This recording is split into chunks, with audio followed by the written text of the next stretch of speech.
నమస్తే అండి. నమస్తే. సినిమాలు అంటే పెద్ద సినిమాలు ఏమి రిలీజ్ కావట్లేదు అనుకోండి. పెద్ద పెద్ద హీరోల సినిమాలు అన్ని చిన్న సినిమాలే మనకి ఎక్కువగా చూస్తూ ఉన్నాం.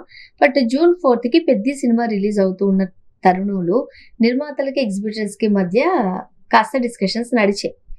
సో వాళ్ళు రెంటల్ అంటారు, వీళ్ళు పర్సెంటేజ్ అంటారు. ఏది ఏమైనా ఆహ్, దానికి సంబంధించిన లుకలుకలు ఏవో డిస్కషన్స్ నడుస్తున్న టైంలోనే ఐబొమ్మ రవి మళ్ళీ తన చేతివాటం చూపిస్తున్నారు.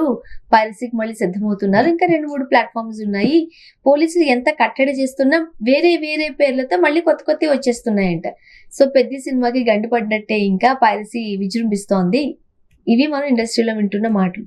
నిజంగా కావాలని ఎవరైనా చేస్తున్నారా? అంటే అతనే చేస్తాడండి.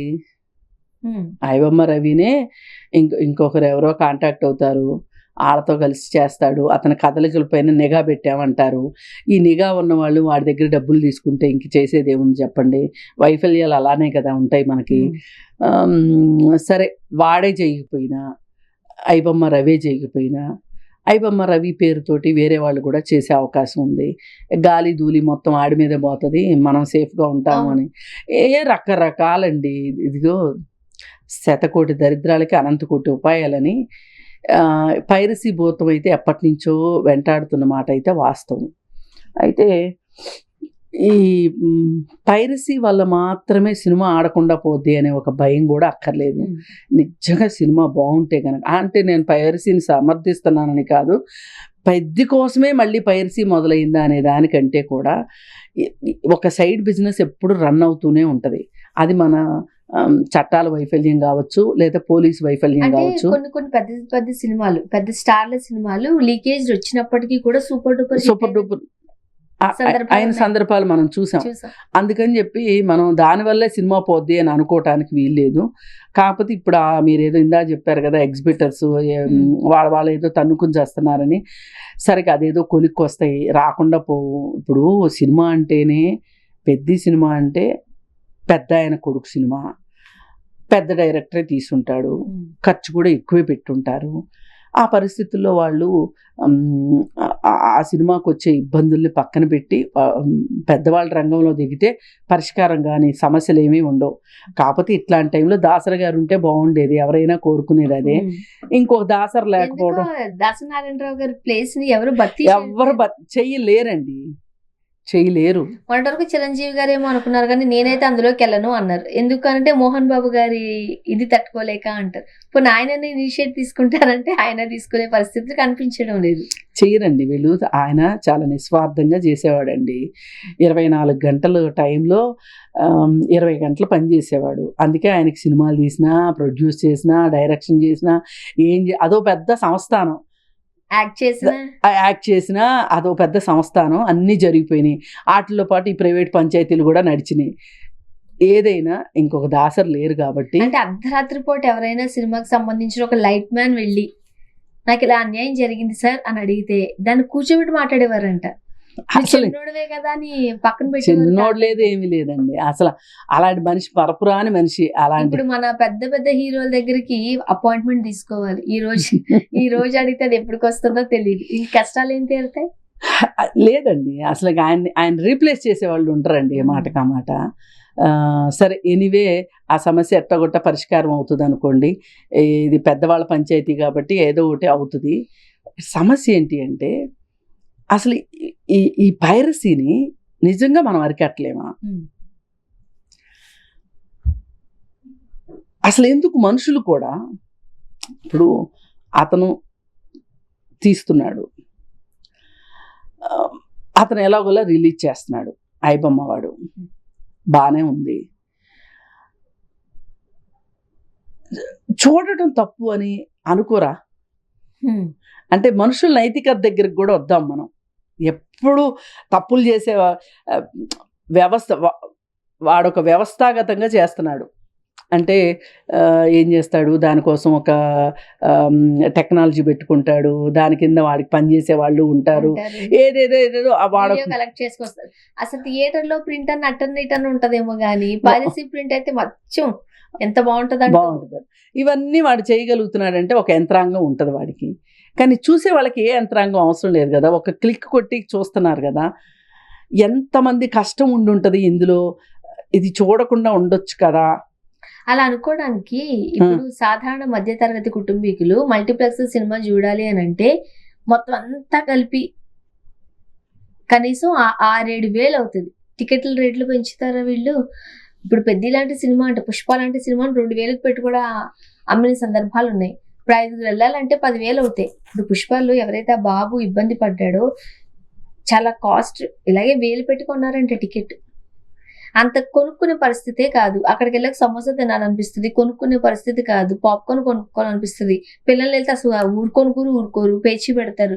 ఇవన్నీ పెట్టుకుని వెళ్ళాలంటే 1,000 కావాలి. అది ఇంట్లో కూర్చున్నారు అనుకోండి, అయిపోయిందిగా. అది థియేటర్ ఫీల్ అయితే రాదు కదా. రాదు, థియేటర్ ఫీల్ రాదు. థియేటర్కి వెళ్ళే ఛాన్స్ ఇవ్వట్లేదు కదా వీళ్ళు మనకి. అంటే 10 రోజులు అయితే ఓటీటీకి వస్తుంది అని కూడా అనిపిస్తుంది. అనుకుంటాను.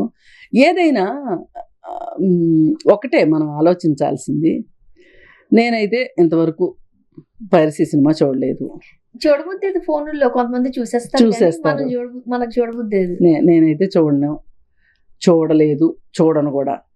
సరే, మనం ఈ వైపు నుంచి కూడా ఏమన్నా ఒక ప్రయత్నం జరిగితే బాగుంటుందా అని అనిపిస్తుంది. కానీ నుంచుంటే లంచం, కూర్చుంటే లంచం, ఇంత డబ్బు వ్యామోహం వచ్చిన తర్వాత మనం ఆ మాత్రం నైతికత మన దగ్గర ఉంది అంటే అది అసాధ్యమేమో అనిపిస్తుంది. అందుకని ఏంటి అంటే ఇలా పైరసీ చేసే వాళ్ళు తక్కువ మంది ఉంటారు కాబట్టి తక్కువ మందిని పట్టుకోవడం ఈజీ. ఎక్కువ మందికి ఉద్బోధ చేసే బదులు తక్కువ మందిని పట్టుకోవడం ఈజీ. అందుకని ప్రభుత్వాలు మటుకు ఈ పైరసీ దాని మీద సీరియస్గా యాక్ట్ చేయాల్సిన అవసరం ఉంది. వాళ్ళు డొక్కజించి డోలు కట్టాల్సిందే. లేకపోతే కనుక ఇక అసలు సినిమాది ఒకసారి ఇట్లాగే ఒక సినిమా రిలీజ్ అయిపోతే ఏది సినిమా సగం వచ్చేసింది, వస్తే కొన్ని ఆ టాపిక్ తీయడం ఎందుకని తీయట్లేదు కానీ మొత్తం బిట్లు వచ్చేసిన సందర్భాలు ఉన్నాయి. రాధికాను హిట్ అయింది ఆ సినిమా. రాధికాను శరత్ కుమార్ ఇద్దరు కలిసి వాళ్ళ కష్టం అంతా పెట్టారు ఆ సినిమా, వాళ్ళ ఓన్ ప్రొడక్షన్. ఆ సినిమా ఇట్లాగే బయటకు వచ్చేసేస్తే వాళ్ళు ఇద్దరు కలిసి ప్రెస్ ముందు ఏడ్చారు, చిన్నపిల్లలు ఏడ్చినట్టు వలవల ఏడిస్తే చాలా బాధగా అనిపించింది. అందుకే దీనికి సంబంధించిన ఒక వ్యవస్థని, దీనికి ఈ సినిమా వాళ్ళు కూడా ఈ పెద్ద పెద్ద ప్రొడ్యూసర్స్ కానీ వాళ్ళు కొంత డబ్బు ఇవ్వాలండి దీనికోసం. అంటే నేను ప్రైవేట్ సైన్యాన్ని పెట్టుకోమని అన్న కానీ పటిష్టమైన చర్యలు తీసుకోవటానికి వాళ్ళు కూడా ఒక వ్యవస్థను ఏర్పాటు చేసుకుంటే మంచిదేమో, ప్రభుత్వ నిబంధనలకు అనుగుణంగా. అంటే పోలీసులను వాళ్ళు కలిసి పనిచేస్తారు, నా ఉద్దేశం అది. కానీ మరి టికెట్ల రేట్లు అంతేసి పెట్టుకుంటే మరి పైరసీలే కదా చూస్తారు జనాలు. ఇది కూడా రెండో వైపు నుంచి ఇది కూడా చేయాల్సింది ఏంటి అంటే, అసలు మీరు టికెట్ రేట్లు పెంచాలని అనుకోకూడదు. ఫస్ట్ వారంలోనే డబ్బులన్నీ పిండేయాలని అనుకోకూడదు. అంటే అప్పట్లో మొన్న మనకి తెలిసిన వాళ్ళు ఒకరు లెక్కలేసినప్పుడు సింగిల్ స్క్రీన్లే ఉండేవి. అందువల్ల ఏంటి 365 రోజులు అంటే 4 ఆటలు 3 ఆటలు, పెద్ద పెద్ద సినిమాలు ఉన్నప్పుడు 4 ఆటలు మించితే ఇంక చూసే స్కోప్ లేదు.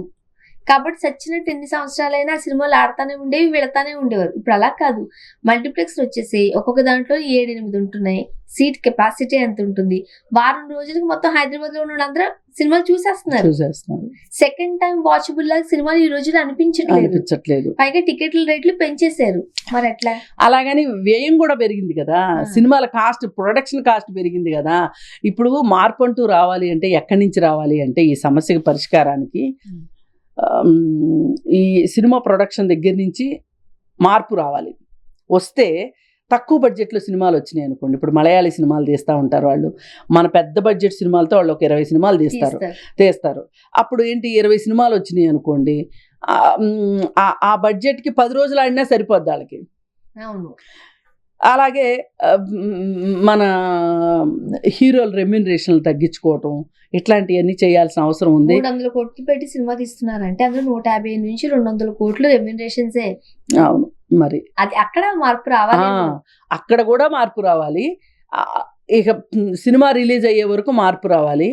అలాగే మల్టీప్లెక్స్ల్లో సినిమా టికెట్ల ధర నియంత్రణ ఎలా ఉండాలో తినుబండారాల నియంత్రణ కూడా ఉండాలి. థ్యాంక్ యూ అండి.